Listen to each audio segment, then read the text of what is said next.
Welcome back, everybody. It's time again for the Pedego Podcast.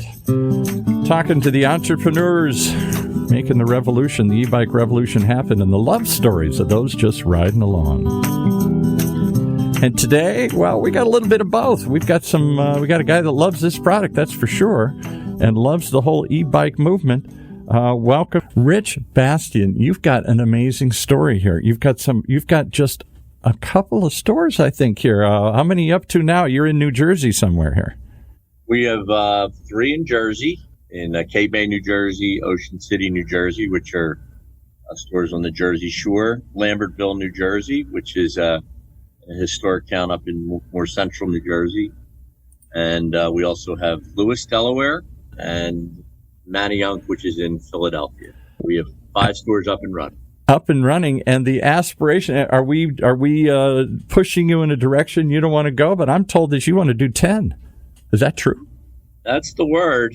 That is the word. I'm digesting the 5. I mean, we already have 6 in the works in Madison, New Jersey, so train hasn't stopped rolling down the track. The bike rolling down the trail here. Maybe we'll use the bike analogy here. The bike's still moving forward. Yeah, that's better.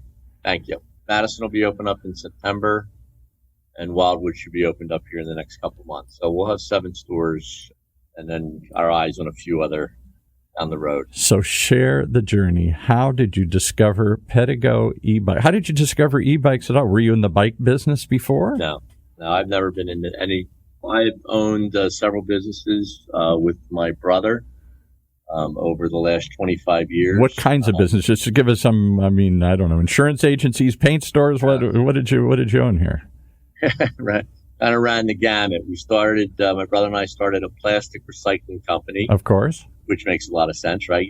Yeah, the obvious connection. and then this next connection will really connect the dots. We then had a warehouse and distribution company that focused on the distribution of bananas and pineapple out of the port of Wilmington, Delaware, which most people don't realize is the largest port in the country for the import of bananas and pineapples. I had no idea that, but glad we've learned that this morning. So from recycling to importing bananas. Okay, so far I'm not seeing the bikes in this journey here. Yeah, and there's no direct connection on this one. I had then managed produce distribution company for 5 years, actually owned by a buddy of mine who was very sick and asked me to run his business while he was going through treatments. And I retired from that in February of last year, really kind of not with any idea what I wanted to do. I just wanted to take a little bit of a breather. My wife was kind of adamant on me not starting another business, but then COVID hit. Yeah. And the reality of me getting just a job at that point was very remote. So I started looking into franchises. I had entertained the thoughts of opening up a franchise that specialized in like puff pastries, an athletic training facility, a health food facility, and just by sheer coincidence, noticed something about Pedego online. I reached out to Cynthia Newcomb, their director of business development, and we had a great discussion. Cynthia went to high school in Delaware, where I did. There's now I finally found a connection here. Okay, yes. All right. She went to Bucknell. I went to Lehigh, which are rival schools. Her family used to own a house in Ocean City, New Jersey, and she lives obviously out on the West Coast now at my corporate. But we hit it off right away, and she knew the Jersey Shore and felt like it would be Everybody does. We've seen the TV shows. I watched MTV. The Jersey Shore. No. Let's not. No, South Jersey Shore. Don't categorize us in that. Okay, all right. In that craziness there, but. I own a house down in a town called Stone Harbor, New Jersey, which is one of the southernmost tips of the Jersey Shore. And we found a place in Cape May, and we started up last July. Is any of this near where Bruce Springsteen hung out and the Stone Pony and all that? I don't know Jersey that well. That's the North Jersey. That's the North Jersey. All right. No, there's not that much famous down here in South Jersey. But it's still a beach community. It would seem to be a natural for outdoor bikes for Pedego or any sort of electric bike. Were there other electric bike dealers in town, or are you one of the first or the few? There's a ton of bike rentals down I would think so. Shore, as you can imagine. But most of them are just beach cruisers, non-electric. There had been a few of the bike stores that had dabbled, I guess, and had a few in their showroom. We have certainly noticed that since we have opened up Pedego, that these bike stores that really only offered beach cruisers and stuff like that are now adding that to their repertoire. Sure. So yeah, catching on, trying to catch up. One of the things that surprises me is, again, I'm just an average person here, following the journey, riding along here at what I think is really blossoming into something, a nationwide movement here of not just Pedego. That's certainly part of it. They've been an early driver of all this, but this whole electric bike, e-bike revolution itself here. And I'm stunned, tell me if this is true, at the number of regular bike stores, people who've been in the national bike business forever, who didn't see it coming, or who didn't want to jump on board, either because they didn't get it or they didn't see what the fascination with an e-bike was, or maybe they're hardcore and they're doing 100-mile rides. Tons of people renting bikes, selling bikes for the Jersey Shore. That seems obvious. That seems a no-brainer. Why was it such a big leap for them to see electric bikes as a future? I think there's two trains of thought there. Jersey Shore is a little different animal because you have such a limited window to really make your hay, so to speak. When it's summer, it's summer. When it's winter, it's winter, and never the twain shall meet. Exactly. When summer hits, you got to be outdoors for a couple months. Yeah.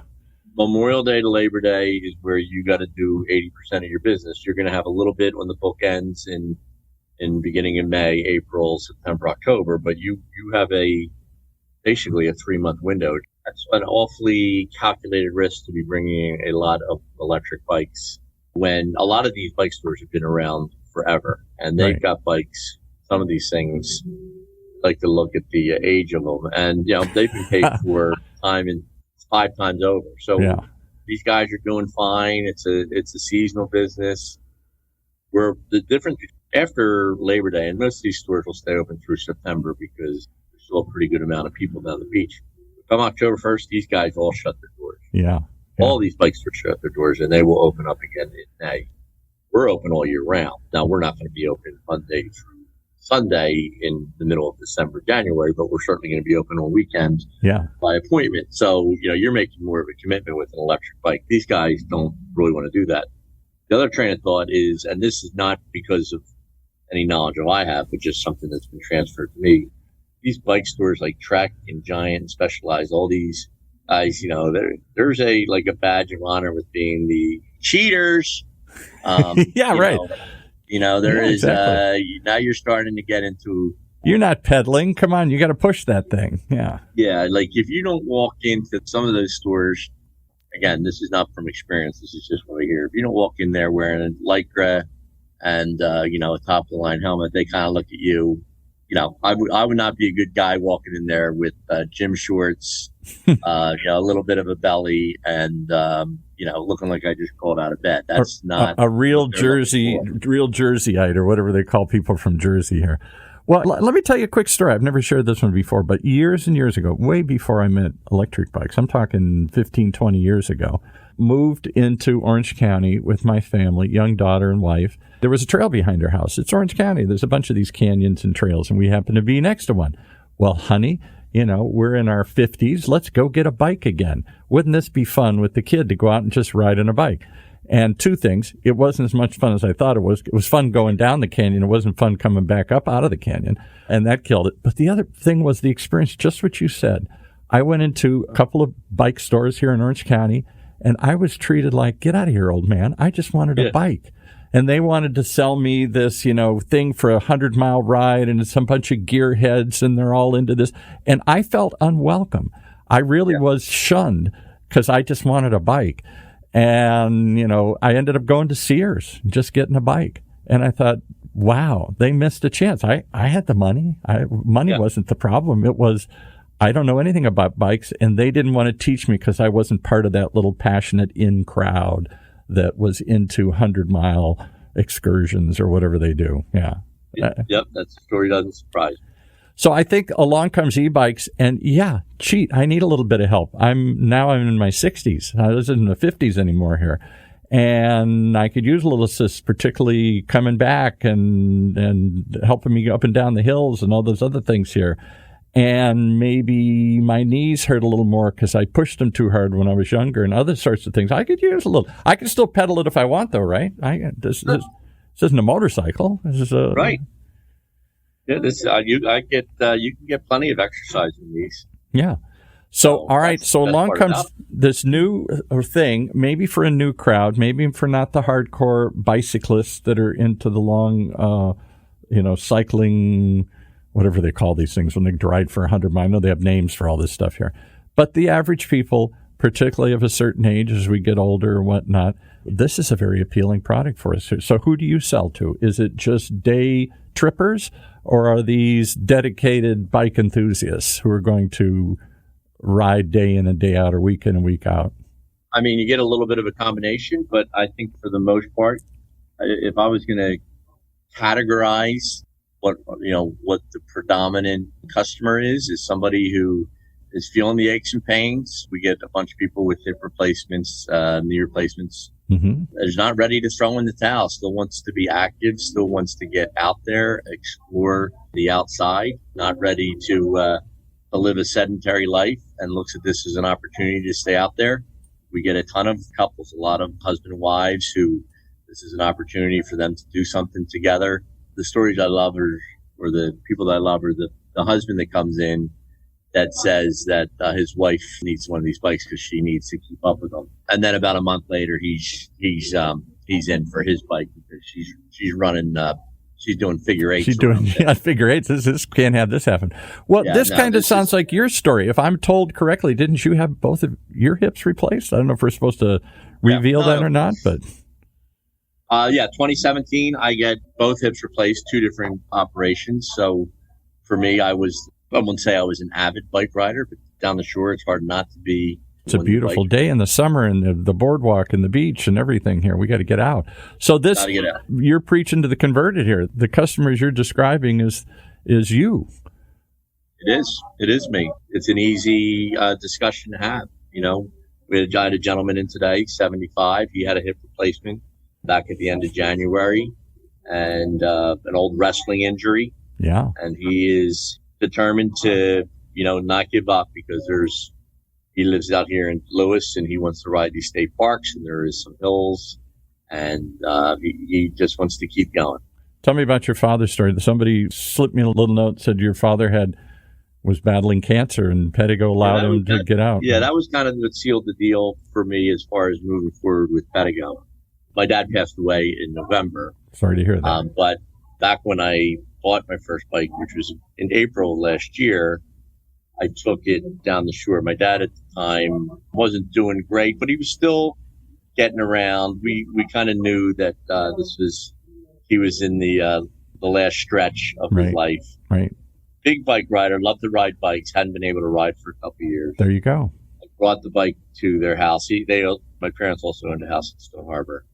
And I said, you want to take this for a spin, Dad? To get him on that bike was a little nerve-wracking because he was not as steady, needless to say, as he used to be. Sure. I expected him to go around the block, and 10 minutes later, he's not back. And I'm like, oh my God, this guy, he fell, he's gone, he's whatever. Yeah, right. Yeah, I just killed my father. He's on the side of the road in a pool of blood. Yeah. And, a couple minutes later, I see him coming down the street, biggest smile on his face.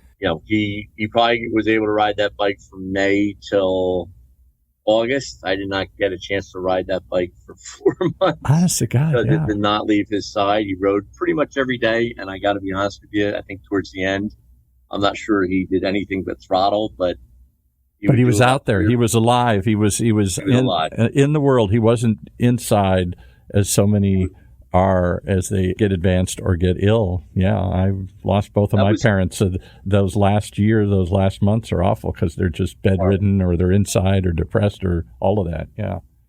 So I think for him, it was kind of like the last real normal thing, right? Yeah. Like the last thing that he could capture, like his life. He was alive. Outside of that, it was just being on the couch or in bed. Yeah, he was alive. He was out in the world. He was exploring. He was experiencing. He was there. He wasn't trapped inside. Well, what a wonderful story. Yeah.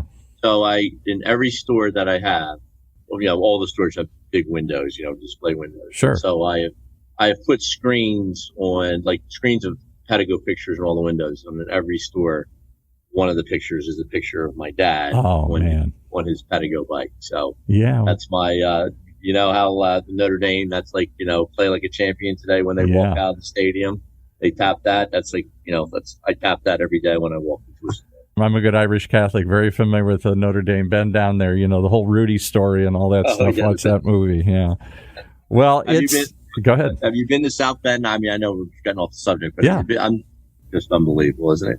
Take our listeners down a rabbit hole for a second. I'm a good Irish Catholic, so that's the only place I ever dreamed of going. And in the 70s, I was accepted to go to Notre Dame and ended up turning it down because I went down there in the middle of winter and I said, this is not too much of a fun place. I said to the guys, this is when it was still separated, guys and girls. I said, what do you do in the winter? And they said, well, grades go up. I said, I don't know. So I went to the University of Michigan instead, which was closer to home, a little less money. My parents were thrilled. And I always wondered what it would have been like had I gone there. But that's great. That's a crazy story. Well, yours is a crazy story. After all these crazy businesses you did, and again, just to be clear, this isn't even a franchise. You were looking for something that was a traditional franchise. It's a license, right? You just get a territory. And so they help you and support you, but it's not a traditional franchise like that.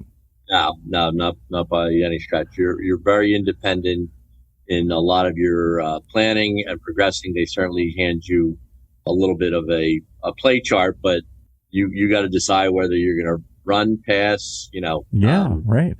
They give you the playbook, but you got to decide what role you're going to play and what you're going to do. Do you like that, or would you prefer more of a franchise system? Traditional command and control. This is how we display the logo. This is where we do it. You get the secret sauce from us, whatever. Yeah.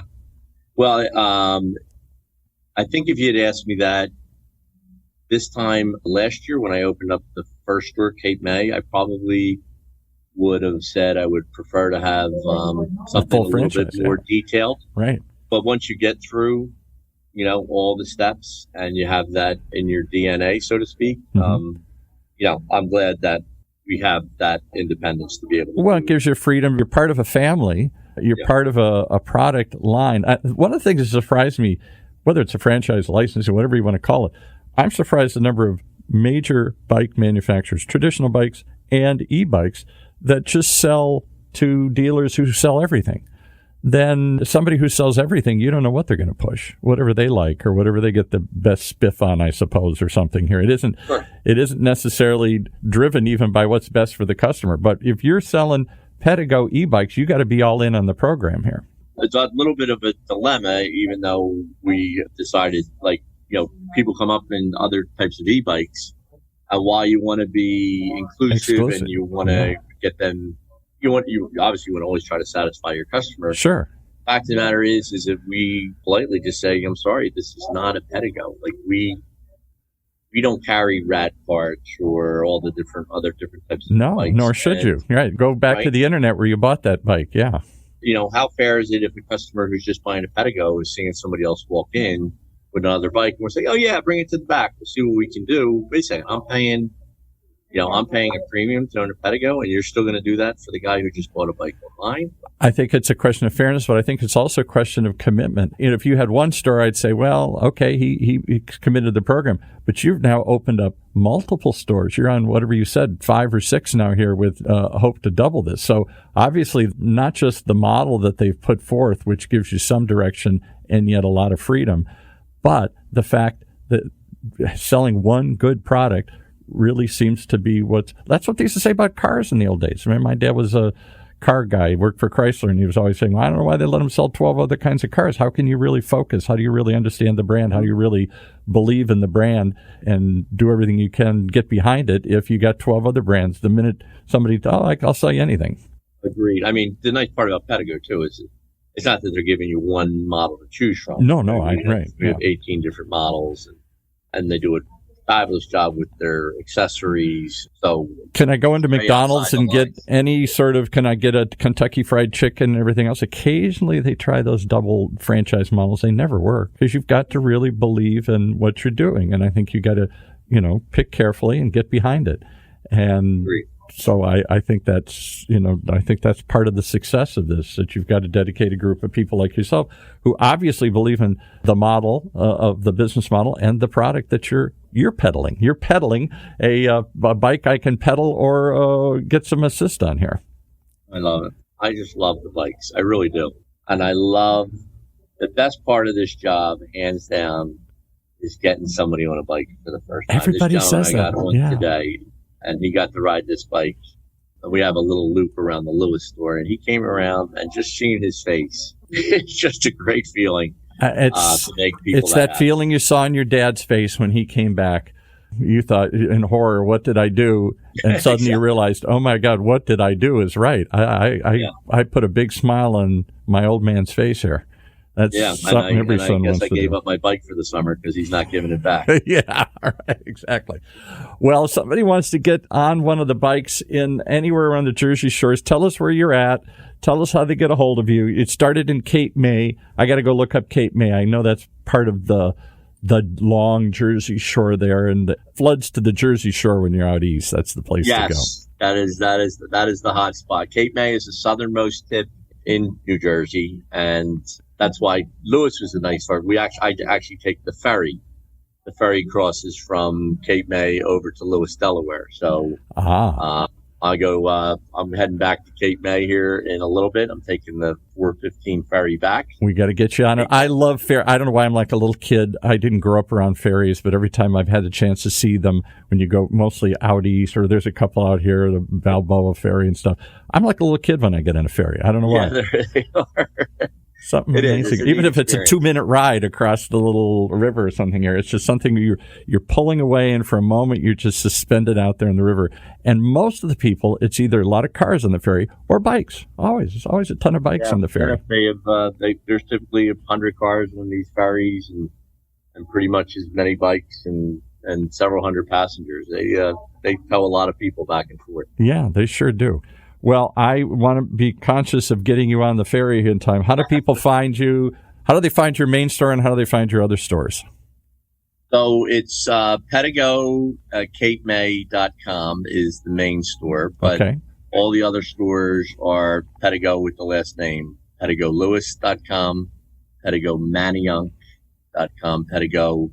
Ocean City is actually OCNJ for New Jersey because there is an Ocean City, Maryland. Yes, right. I remember that too. Yeah. PedegoLambertville.com. So all those. All these little beach towns here, and then you're going to Wildwood too or something? You're going to open Wildwood, yeah, we'll have that all set up. And if anybody wants to reach out to me personally, it's richb@PedegoCapeMay.com. richb@PedegoCapeMay.com. Well, I don't know when, with all the craziness, I'm going to find myself on the Jersey Shore again, but I have been there as a kid. It's an amazing place. And it's kind of like one big Coney Island. It's just the whole world is there, and everybody's going by. And I don't know, half the time they're not looking at the ocean, they're looking at each other, it seems like. Yeah, it's great people watching. There's no question about it. Well, and I'm sure that those Pedego vans and buses and bikes, I saw pictures of you with like a Pedego, I don't know if it's a bus or a van or other things as you move these things around. And we have a Pedego Sprinter van at each store to cart our bikes all around. So yeah, we're all geared up. Bring them to you. Well, if nothing else, people, I'll have to make a trip to the shore one of these days back to my childhood, and I'll have to come by and rent one. I can get on one of these things. I don't have to buy one. I can just be a day tripper for the day, right? We're going to put one on the side for you on the house, Paul. I like that. Well, and I want to tip my hat to your dad and see his picture when I get there. Thank you for bringing him up. That always brings back great memories. Well, thank you. I get all choked up thinking about my dad here and what we all do trying to please those old men here, and make them happy. They're the best, though. Well, thanks so much for coming on. You're the best, and I look forward to much success as you move from 5 or 6 to twice that many. Maybe there's 100 more. Maybe they're all over there. You go up and down the whole East Coast here. I don't know. The gas tank isn't that full, my friend. Okay, if I get to 10, that'll be my finish line. All right. Well, we'll have you back on when you get there. Keep us along on the journey here. All right. Thanks so much for joining us here. No problem. Thank you, Paul. All right. Well, there you have it, folks. The one reason you got to tune in each and every time here as we continue to ride along on the e-bike revolution. It's the Pedego Podcast. brought to you each week by the good folks at Pedego Electric Bikes. Tune in and ride along as we talk with the entrepreneurs behind this movement and the love stories of those just riding along. Right here in Orange County's only community radio station, OCTalkRadio.net.